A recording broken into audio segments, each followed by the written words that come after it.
All right, everybody, it is 6 o'clock, so we are going to go ahead and get started. First and foremost, I'd like to welcome you to our spring sports parent meeting and like to let you know that we appreciate you getting on with us tonight. I know we all have some busy schedules and things like that. So we are going to go ahead, like I said, and get started, get through the meeting. I know some of your coaches are having some breakout sessions tonight. If that's not you, then you can, after tonight's meeting, after the General Assembly, you can go on and with your nightly duties. And if those are some of you who do have those other breakout sessions, we'll let you get to those here as well in a minute. So let's go ahead and get started. First and foremost, like I said, welcome. We do have a couple people on tonight with us, primarily Miss Andrea Spallino. She's the athletic director at Facet Junior High. Her role tonight is going to be to monitor to the chat box. So if you have a question as we're going through tonight's meeting, you can type it into the chat. Ms. Spallino will be on the other side to acting as a panelist to answer that question for you. If she thinks it's a good question that needs to be brought up to the general public, she will relay that message on to me, and then we'll address that in the big, large General Assembly here. Please be mindful that if you are using the chat box feature, that the chat box can be seen by all participants. So just be mindful of that as we go through. My name is Mr. Joe Kiss. I'm the Assistant Director of Athletics here at Clay High School. And Mr. Beach, I'm not sure if Mr. Beach is on tonight or not, but he is the Athletic Director here at Clay High School. Want to go over the Oregon City Schools district philosophy quickly here. The district's philosophy for athletics is to provide a place of all-around growth and development for student athletes in a competitive setting. And we want to build on those values of sportsmanship, respect, and dignity instilled by parents and families. And we want to develop the student athlete as a whole, emotionally, mentally, and physically. And we're going to talk about some specific ways in which our department and our coaches are working towards those things here in just a second. We want to go over some of the expectations that we have for our student athletes. First and foremost, we expect from an athletic department point of view, we expect our student athletes to respect the game. I know there's going to be difficult times. There's going to be opportunities or points in the game where a student athlete gets frustrated. If they're playing baseball or softball, they may get rung up on a call or a pitch that they felt might have been outside, those types of things. We have to understand that respecting the game and controlling our response is critically important to those things, right? Everything's not going to always go our way, or at least we may not think they always go our way. But at the end of the day, we have to hold our student athletes accountable for respecting the game. If they're not respecting the game, our department, if we get notified by coaches, we're going to obviously back them up and support them in trying to intervene a little bit and try to get them back on the right track.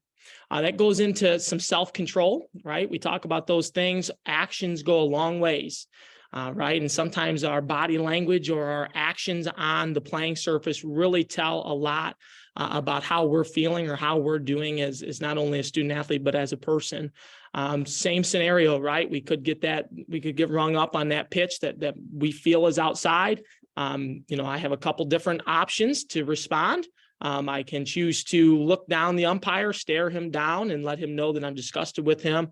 I can choose to walk back to the bench and think about, how I'm going to respond and get out of those things. But self-control is a big one that we need to make sure as families we're encouraging that sense of self-control as well at home. I know our coaches are going to do that. We expect our student athletes to be coachable. And this is something that we're sharing in our parent meeting because we need your help with this.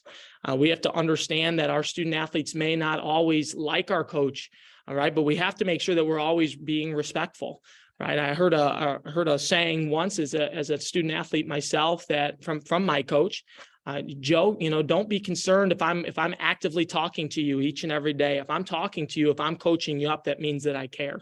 We need to start worrying when the coach isn't saying or, anything to you or staying off your back. So if your student athlete is being coached, we want our coaches to do that, right? We want them, our coaches, that is, to help them become better players and better people. So please, on your front, on the family front, please make sure that you're helping your student athletes respond to being coached in a positive manner. Next one is being team first, right? A lot of the sports that we're talking about tonight are team sports, and that we need to understand that a lot of times there are roles that need to be played on each athletic team. right? Sometimes we may not be the starter in every single game. Sometimes, our role may be different.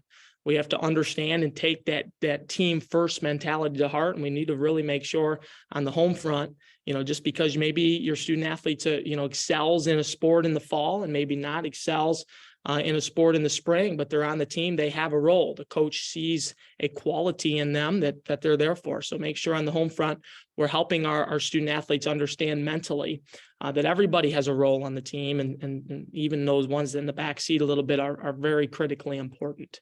And we expect our student athletes to give maximum effort, whether that's in practices or in games. So we need to give maximum effort in everything that we do, especially being a student athlete, right? Being a student athlete starts in the classroom. So we have to make sure that we're giving maximum effort there as well. And I know that for some of our student athletes, it can be a difficult thing. Want to move on here next to our parent and spectator expectations. We've talked about this in all three of our parent meetings so far this year. This is something that we're going to continue to strive to get better on as a district and as a department culturally. Sportsmanship is number one. We want to make sure that as a parent or a spectator, we are showing sportsmanship in everything that we do. Parents, please understand that you all are representing Clay High School just as much as our student athletes and coaches are. At the end of the day, this is interscholastic athletics. It's about our kids. It's about our students, gaining these life lessons and getting a feel for some of these things out there in the real world. And sometimes parents, we can get a little bit carried away. We want to make sure that you all understand that when you put on that Clay Eagle hoodie or that Clay Eagle jacket and you're going to a game, out in the public, we have to make sure that we understand that you are a representative of Clay High School as well. So please make sure that you are showing good sportsmanship, not only to our teams and our kids and our parents, but also those visiting teams. If we're out in the public somewhere, officials, all those things. We're also asking our parents to respect the game. Again, like I just mentioned, it is interscholastic athletics is about our student athletes. So please make sure. I know that, sometimes it gets frustrating. Things, again, aren't going your way. We get that frustrating mindset, and it's tough to do that. It leads into our next point about being positive. Make sure that you're pressing pause so that you can try to make a positive response. And we're going to talk about that a little bit more in a second. Leading into respecting officials and other game administrators. I talked about this in the fall. I talked about this in the winter. The official shortage is very real. I will be 100% honest with you. Before I took this position, I didn't know how real this was. This is a very real problem that we're going to be facing here, if not this year, in the years to come. Officials are critically important to the success of interscholastic athletics. Without officials, our student athletes cannot do the things in which they love, and that's going out there and playing their sport. So please make sure you're being mindful of that. Not everybody is perfect, officials included. They're going to make wrong decisions at times. And I'll tell you, I know a lot of officials. I've talked with a lot of officials, and when they make a mistake, they're a human being and they feel bad about it. So please make sure that you're aware that officials do not need your approval or disapproval during an athletic contest. Okay, we need them just as much as they need us. Okay, they're a very critical component in interscholastic athletics. The last thing that I want to talk about with our parent spectator expectations that we're pretty serious about as an athletic department is the 24-hour rule. If you're unhappy with a coach or a game administrator, please do not approach that coach or that game administrator right after the game or right after something has happened. Please wait 24 hours. Okay, that time really allows us to calm down. It allows us to really press pause, which we're going to talk about here in just a second, get our minds right, and then make a good positive response, trying to be as solution focused as possible. So please make sure you're abiding by that 24-hour rule. We're going to talk about event plus response equals outcome here. I've been using some of this verbiage here over the presentation. I do want to take a second here to go over it with all of you stakeholders. E plus R equals O is something that we're working on as a district. It's something that we're implementing in the classroom with every student that we have, not just student athletes. It's something that we as a district feel is very important. And that's why I wanted to take some time to share this with you tonight. Events are things that you cannot control. Okay. We as people can never control or blame the event because we can't control it. Okay. The only thing that we can control is how we respond to these events. Okay. Our response can be good or our response can be bad. And I'm going to move this here so you can see this last part. And I love this saying for the outcome is feedback on the response that you chose. So really how it works is if the outcome is not what you wanted, the outcome is not something that you foresaw happening, it is feedback on the response that you chose. That means you didn't respond in the right way, right? We all face events on a daily basis, each and every one of us. Sometimes events are good, sometimes events are bad. Events that are good are really, really easy to respond to in a positive way. It's those negative events that get kind of tough, right? When we get faced with a negative event, it's really tough to make a positive response. But a negative and a negative is going to be a negative all day. You're going to get a negative outcome every single time. Okay. Positive event, positive response. Obviously, you're going to get a positive outcome. Okay. When we're talking about a negative event, what's really critically important as stakeholders in this department, in our athletic department, is that we try our very best to stop and make a good positive response. Because when we stop and make a good positive response, a lot of times we're going to get the outcome in which we want. And if it's not exactly what we wanted, it's going to be close to it, or at least it's going to be positive. Along with that, if you want a better outcome, you need to choose a better response. Okay. The outcome that you get depends on the response that you chose. Okay. So that's a little bit about ERO. Just wanted to share that with you. There's probably going to be some more things out there in the future with ERO, but please, we beg you as an athletic department, in tough situations, when life gives you a tough event, please press pause. Please stop and think about how you're going to respond and how that's going to affect the outcome, not only in the moment, but in the future as well. Okay. A little bit more about inappropriate behaviors. These are behaviors from participants and spectators that we will not tolerate at all. Again, moving into the NLL, we've continued as an athletic department to go to these NLL meetings, meet with the athletic directors from around the new league, meet with the commissioner of the NLL. And the message is very clear, ladies and gentlemen, on moving into this new league, that they are very, very stringent on their behaviors, on their behavior policy for fans and spectators. What we're trying to do this year, what we've been trying to do all year, is try to mimic the expectations that league has, so that it's not a big shock in the next year. So I'm not going to read all of these to you, but please make sure that you know these are in the athletic handbook. You can visit them at any time. Please know that these are inappropriate behaviors, that if you're doing one of these things, you can expect a game personnel, whether that be an administrator or whoever's working that contest, to come up to you and ask you to stop politely. Okay, so please make sure that you're aware of the inappropriate behaviors at athletic contests. That leads us into above the line versus below the line behavior. This talks about E plus R equals O a little bit. Above the line behavior is intentional. It's on purpose and it's skillful. Below the line behavior is impulsive, it's on autopilot, and it's resistant. We've all been in situations, myself included. I've been to a basketball game, for example. It's a close game, emotions are going. My team doesn't get the call that I want. Right? It's very easy for me to be impulsive and start yelling at the official. Hey, you're no good. You're blind, this and that. It's very easy to do that. It's impulsive. I'm on autopilot. I'm not stopping and thinking about what is that going to do? Me yelling at the official, hey, you're terrible. It's not going to change the call. Right? So when I stop and I think and I'm intentional and I'm acting on purpose, I can curve a lot of that behavior out of it. Okay, so this is, again, tying back to ERO. We're trying to be above the line as much as we can. And for you Buckeye fans, there's a book out there written by Urban Meyer that's called Above the Line. If you're interested, it's a really great read. But try to be above the line as much as you can. Be discipline-driven and not default-driven, please. I want to talk a little bit about ejection from an athletic contest. Knock on wood, I'm going to find some. I just knocked on it for myself.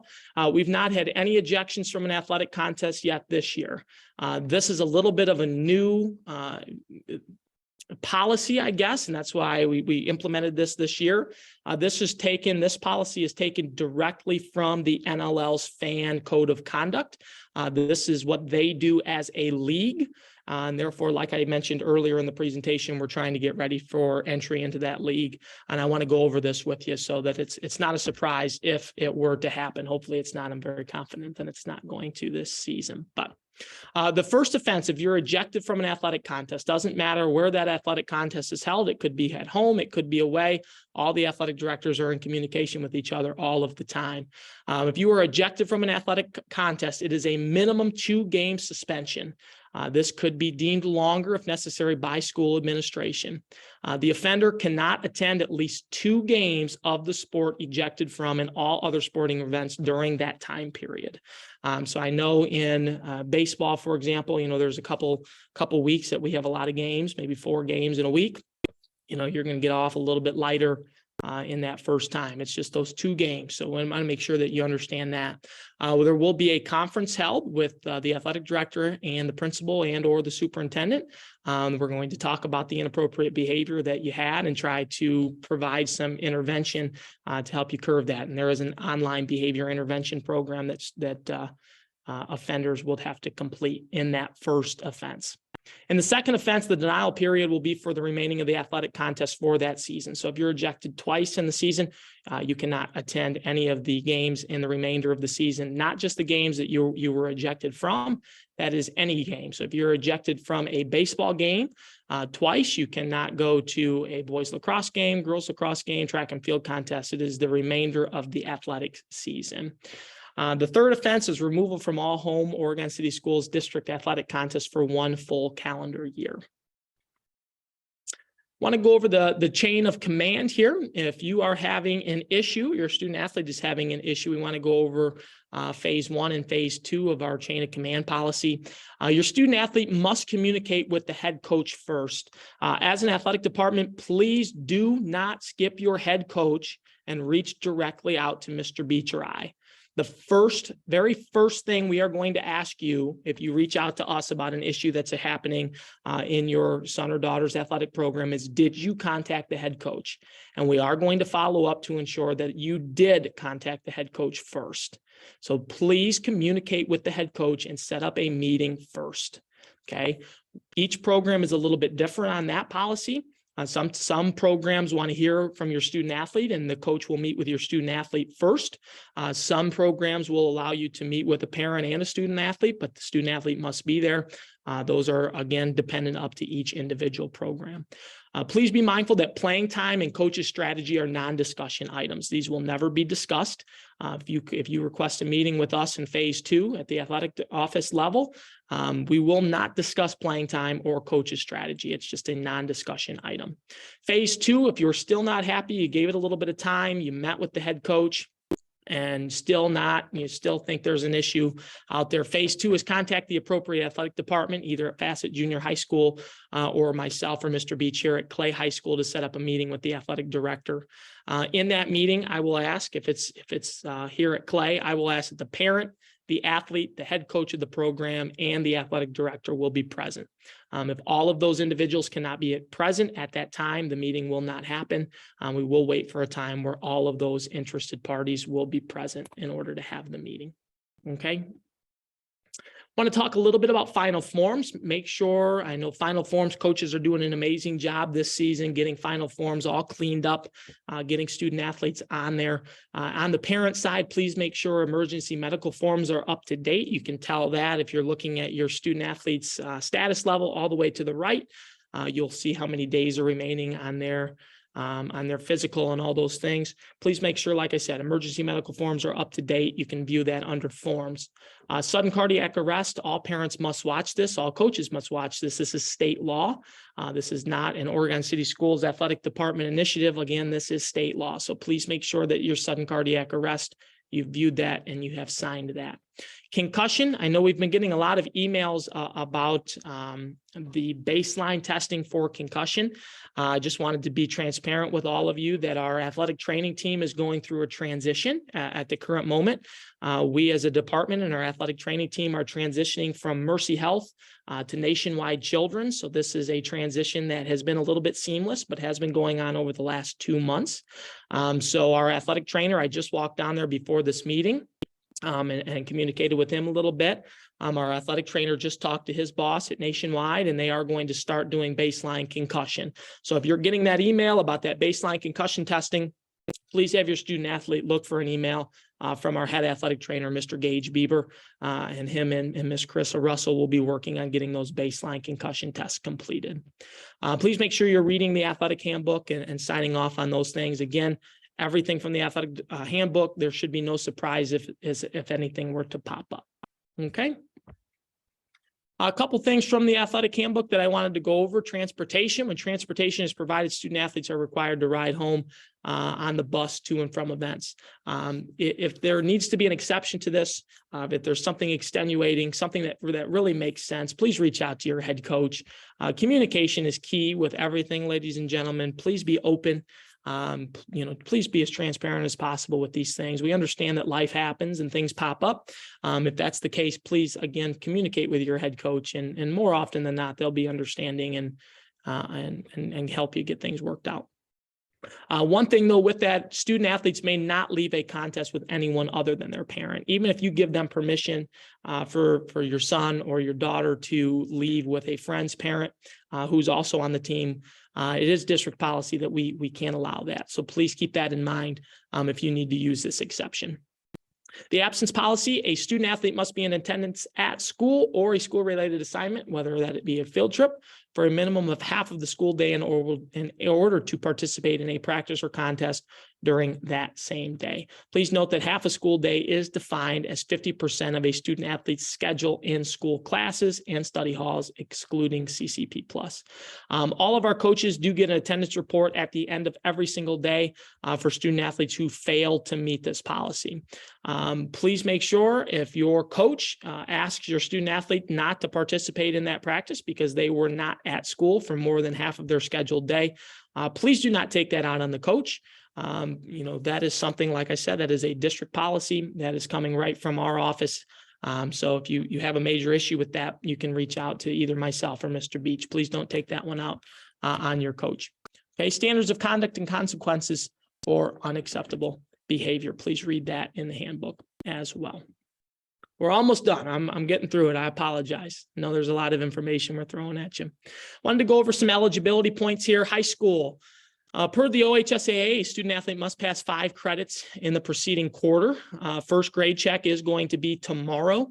We're going to be checking third quarter. Third quarter is coming to an end on March 14th. That's what I wanted to point.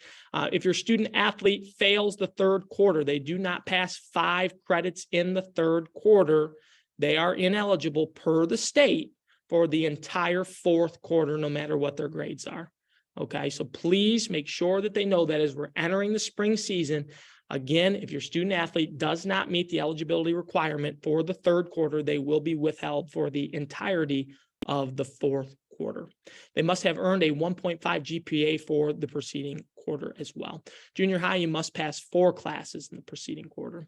Some district eligibility points. Academic checkpoints are every 2 weeks. This will start next Monday. Academic watch: if your student is not meeting the 5 classes or passing those 5 credit classes, we as an athletic department will put them on what we call academic watch 1 week to bring those grades up to standard. If they are on academic watch, they can participate in all sanctioned games, scrimmages, contests, and practices. Okay, so that is for that academic watch period. If grades are still below the eligibility requirement, the student athlete will be deemed ineligible. That means they cannot participate in those sanctioned contests or scrimmages, all right, in the week preceding. Participation fees at the high school: first sport is $150, second sport is $100, third sport is $50. So I know that some of us out there may be on our third sport in the spring season. It is $50. For third sport only. Junior high, it's $50 per sport. Just talked to some representatives from central office the other day about prior year balances. We want to make sure that this is board policy. Our board did pass this into policy about 2 years ago about any prior year balances. Our office is unfortunately tasked with the job to nag you to get those balances paid in full. We may have to set up some payment plans. And again, we are more than happy to assist you in any way that we possibly can to get those payments paid in full. At some point during the season, please, if you are behind on those payments, if you do not schedule to get on a payment plan or you do not get those balances paid in full, at some point during the season, you are probably going to get an email from myself stating, hey, if we don't try to take care of this, we're going to have to have your student not participate in athletic contests. And as one of the athletic directors here at Clay High School, I can assure you that that is my worst nightmare, to withhold a student from competing. So again, we don't want to do that, but again, it is district policy, it is board policy that we need to get those balances paid. So please make sure that you're checking your Pay Schools account. I know that I fielded a lot of questions about final forms not showing that my balance isn't paid. I know I paid for soccer in the fall. I know I paid that. It's showing that in final forms that it's not paid. Please be mindful that the only payment system that we use here at Oregon City Schools is through Power School. So Power School and Pay Schools. Final forms and Power School do not communicate back and forth. Some districts use and take payment through final forms, and that's why that feature is there. As long as your Pay Schools is showing that your payment is good and up to date, that's all we care about here for our department. So when you're looking at fees, everything is done in Power School. Therefore, you can pay it and take care of that in Pay Schools. Tickets, hopefully by now we know that all of our tickets are sold online, so I'm not going to spend much time in this. Ticket prices did not change. We do want to make sure that you know that we do have annual passes available. Family passes are 2 adults and 2 students. We do have student athlete passes if they were a student athlete and their balance is paid in full. We do have a pretty good going rate for them as well. Streaming home games, I think, again, this is another point that hopefully by now we do know that in the stadium and in our field house, you can stream all of our home contests live through the NFHS network. The cost is there. And if you want to sign up, you can go to the NFHSnetwork.com and search for Clay High School. In closing, we want to take any final questions. I know that I haven't really heard any from Ms. Bellino. Ms. Bellino, has there been any questions in the chat? Just a couple that I've answered individually. Okay, thank you for doing that for us. We do appreciate that, helping us facilitate a good, smooth process here. We do encourage everybody to partake in the Athletic Booster Club meetings. Those are every 3rd Monday of the month. They're held here in the Learning Commons. If you want more information on becoming an athletic booster, you can contact the president, Ms. Jackie Blue, at jblue@oregoncs.org. Our contact information is there. Mr. Beach, again, athletic director here at Clay High School, myself, and Ms. Bellino, the athletic director over at Facet. So if you need anything, our department is always more than happy to assist you. So with that, thank you so much for attending. I appreciate all of you taking time out of your busy schedules to be here tonight. And as always, looking forward to hopefully a successful spring season. And like I say, always go Eagles. If you're a baseball parent, you're staying on. Mr. Coach Phillips is here, so he'll be on here in just a moment. Anybody else is free to get off or join your next Zoom session. Have a great night, everybody.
Yeah, there you go. Okay.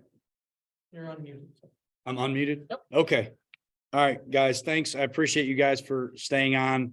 If you have any questions, obviously you can feel free to reach out to me individually. I'll get you my email and all that good stuff. I know through Final Forms, most of the time I attach my email to everything that I send out to you guys just for the reason of having questions and those types of things. So just real quick, I'm gonna roll through some stuff and we'll go from there.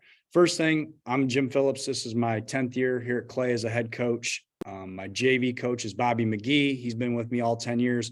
And Shorty Tyson is our JV green coach. This is his second year with the program. Assistants, Jeremiah Probilski, Kirk Fortier, Hawk Christian is on the varsity this year helping out. JV Gold has Aaron Frankie, JD McGee, and Grant Spears. And with the freshman helping Shorty is Max Alm, who graduated last year from Clay. So we're very fortunate to have a lot of coaches and a quality coaching staff with a lot of knowledge and experience. Final Forms, you guys have done awesome. Mr. Kiss kind of mentioned that. You guys, I can be a little bit annoying with that, so I apologize hitting that alert button and things like that. But it takes care of the process leading into it and makes, I think, all of our lives a little less hectic during tryouts in those first couple of weeks leading up to the first scrimmage. Obviously on there, you have signed the team rules. Not much has changed over the last couple of years. Sometimes when things happen, we reevaluate them at the end of the year and things like that. But for the last couple of years, they have stayed the same, mostly because you guys have done a great job with your kiddos and kind of going with the rules that we have. Some rec updates real quick. The locker room press box project is moving forward. It has went out to bid. So in the not too distant future, I would say that those bids will come back. And I would think probably by like April-ish, there will be some numbers and then the bid will be awarded and they'll move from there. And then there'll be a date where they'll actually set the actual construction date with that company. So exciting. We're really pumped. Looking forward to phase 2 where we get to actually kind of furnish the locker room and those types of things. So some big things coming, but really pleased with what we're doing. The baseball team secured about $95,000 in private donations. So it was, a little bit of a chore, but a great project that we're going to have to be able to award to the kiddos. Focus 3 team building. Mr. Kiss talked about it. I was one of the first people when Mark sent us a group of the coaches down to see Tim Kite talk, who worked with Urban Meyer. I'm not somebody who was really into the team building stuff per se. And he really opened my eyes to a lot of things. I read above the line. We do a PowerPoint presentation every third year that kind of revolves around that E+R=O and the Focus 3 stuff. It was right before COVID, so it was kind of a problematic thing. Plus, Tim has cancer. So a lot of things kind of happened all at once that kind of stalled momentum, I guess, of what the district was trying to do. But this year we'll be doing a similar team building thing. Last year's didn't go quite as good. I think we had good intentions of it. It just maybe didn't get as much out of it as we wanted, but we're going to try another book this year, a little scaled down version. It comes with a workbook and things like that. So we'll get into that more as the season goes, but really looking forward to continue that. I think it's been a benefit to our team and helped our players tremendously. Participation fees. Once again, Mr. Kiss has kind of talked about. I've made myself very crystal clear to Mark. I think it's unfair for the athletic department to be chasing these fees just because they're athletes, but it is what it is. And I can tell you the athletic department's great about working out payment plans because, like Mr. Kiss said, the last thing he wants to do is to pull a kid off the field because of monetary situations. So in my 10 years, we've never had an issue with it because they've really been great about it. So just make sure you're reaching out to them if there's an issue or concern about that and just work with them. They'll work with you.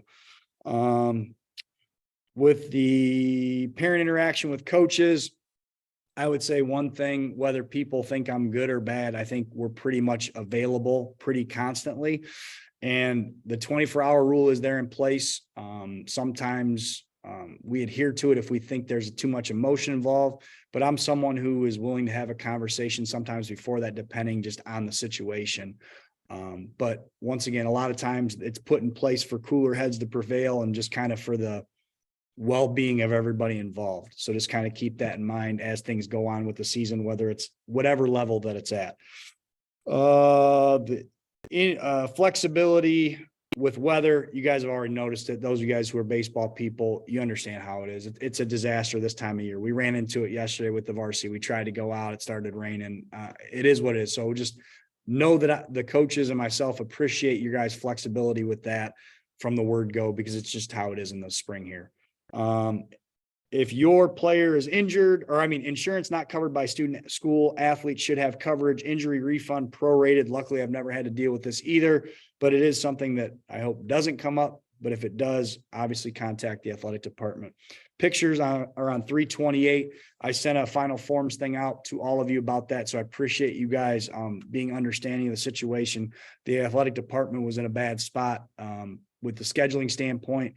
And like I said in the email, I just thought it was kind of unfair to the players to put them in a situation during a stressful time that's already stressful enough for everybody involved. So I appreciate you guys being flexible with that. We will have a June banquet again, potluck. I haven't secured the Bayside Boardwalk yet, but that is my plan to do something similar the last couple of years. It's worked out really good. It'll be an off-site thing. So we'll give you more details as we get closer to that. Team sports window has closed. We have baseball pants if any players need them, but most players always seem to have them. Over the last, I would say 7 years or so that I've been here, the passing out of pants has dwindled. So if your player needs pants, we have plenty of pairs for them.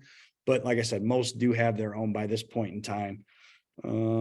Cancellations, there are a multitude of ways that we kind of relay that information. Most of the times we try to make the calls by noon that day, because obviously I know parents are getting off of work and there's a lot of things in motion during the day.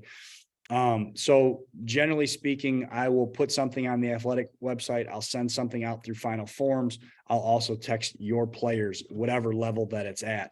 And most of the time, what I try to do as well is have a rescheduled date. So everything kind of gets set at one time. So if it's a cancellation, it's a reschedule right then. So you have all the information to kind of plan ahead, because once again, everything is fluid in the fall, in the spring, sorry. So like I said, we try to keep all that done and up to date on the athletic website, but let you know through final forms, through the website, and also through your kids at that level or players at that level.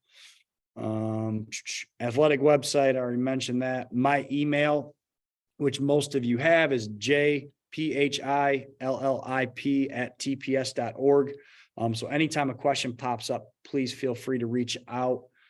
Our golf outing, which has been tremendously successful. We've sold out the last couple of years, and it's just our major fundraiser to do a lot of the things that we like to do, whether it's the Florida trip or this year with the Toronto trip, or just general things that we need for the program. I think we really try to take care of our players and make sure that they have everything to have not only a good experience, but a first-rate experience. So, we'll get more information out as it gets closer, but I don't ask you, the parents, to sell anything, cookie dough or pizza or dishwasher detergent or all that stuff, right? I think what I do ask is if every parent gets a foursome together or gets 4 people to golf for your kid, air quotes, then, we'll fill up again this year and won't have any issues. And I think most people who have golfed in it in the past have had a pretty good experience with it.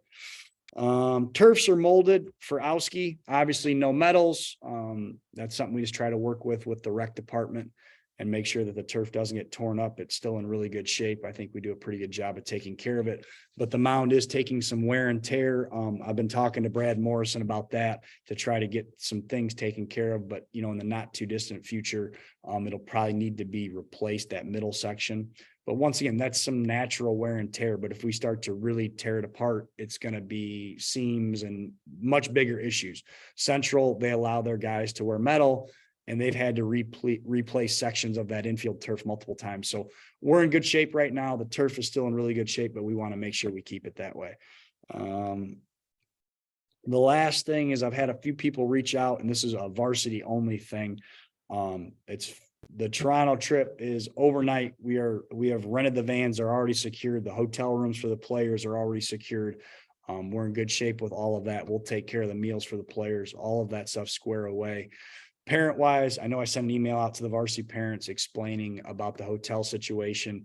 There is not necessarily a link. You just have to call and tell them that you're booking for the Clay baseball parent group, and they will give you the rate that we got. And as I told one parent, I'm not even sure what that rate was, because they just said, we're going to give you this deal or whatever. So if you call them up, if you have any issues, let me know. I'm actually going to reach out to them tomorrow. So just keep me posted if you have any issues, and you can shoot me an email or let your kid know to ask me whatever question it may be.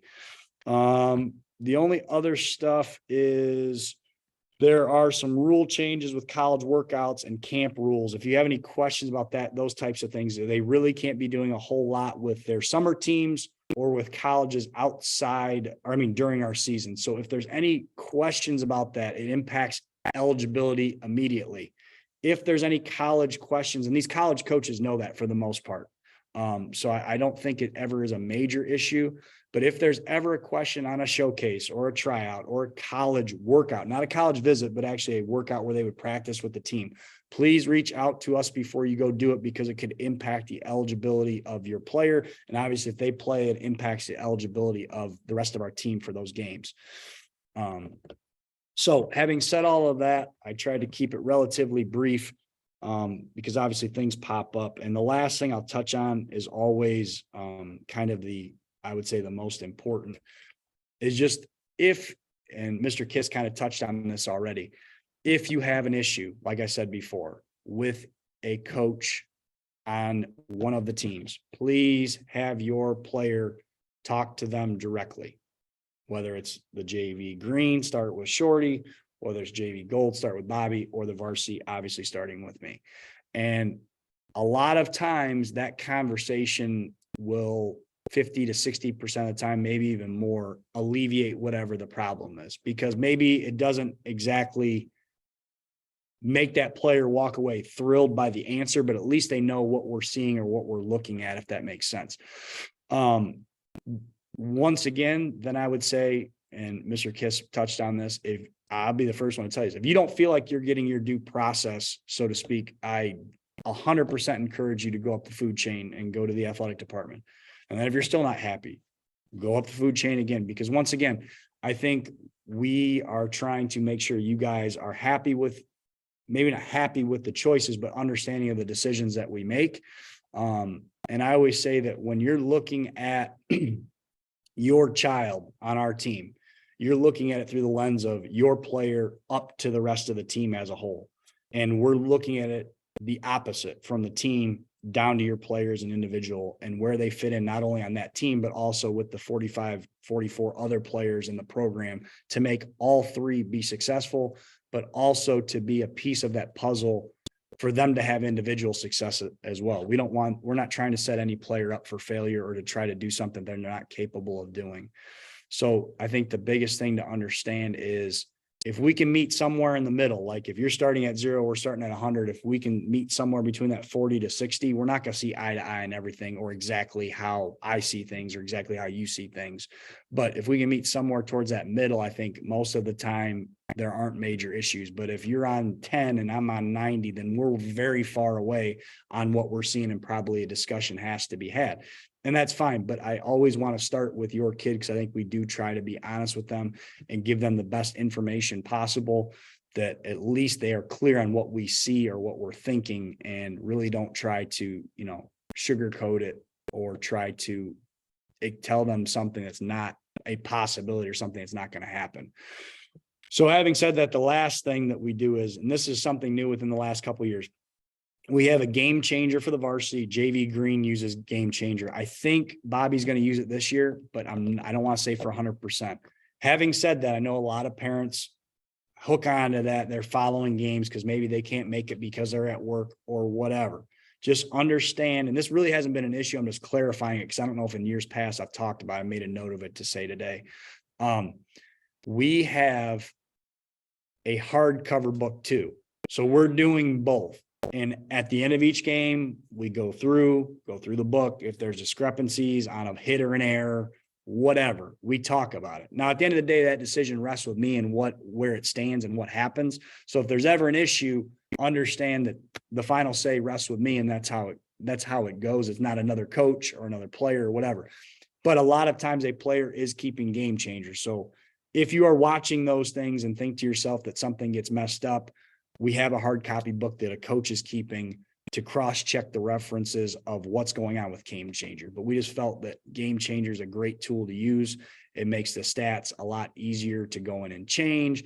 And it's running a tabulation that I don't have to do all the time. So it cuts me some time down, but just understand we do take the stats very serious. We are very understanding of what those mean to obviously not only you guys, players, but also, historical stuff. If you've been on our athletic website, we've put a lot of time in on, the historical component of clay baseball. And those of you who are parents who played, or, obviously have players who are doing some great things and putting themselves in position to be in those record books, we take all of those things very serious. So just understand, we're not just throwing things down. We have those books, we're cross-checking them to make sure we get it right, or as close to right as possible. So having said that, I don't really have anything else. And once again, if there's things that pop up, don't feel like you can't reach out and ask. Like I said, I feel like our team, our coaching staff has a very open door policy with stuff, because once again, if we can answer something or clear something up, that's what we're trying to accomplish, and make sure the lines of communication are wide open. So once again, if no one has any questions, I appreciate the time. And once again, if something pops up, feel free to email. So let's see here. Is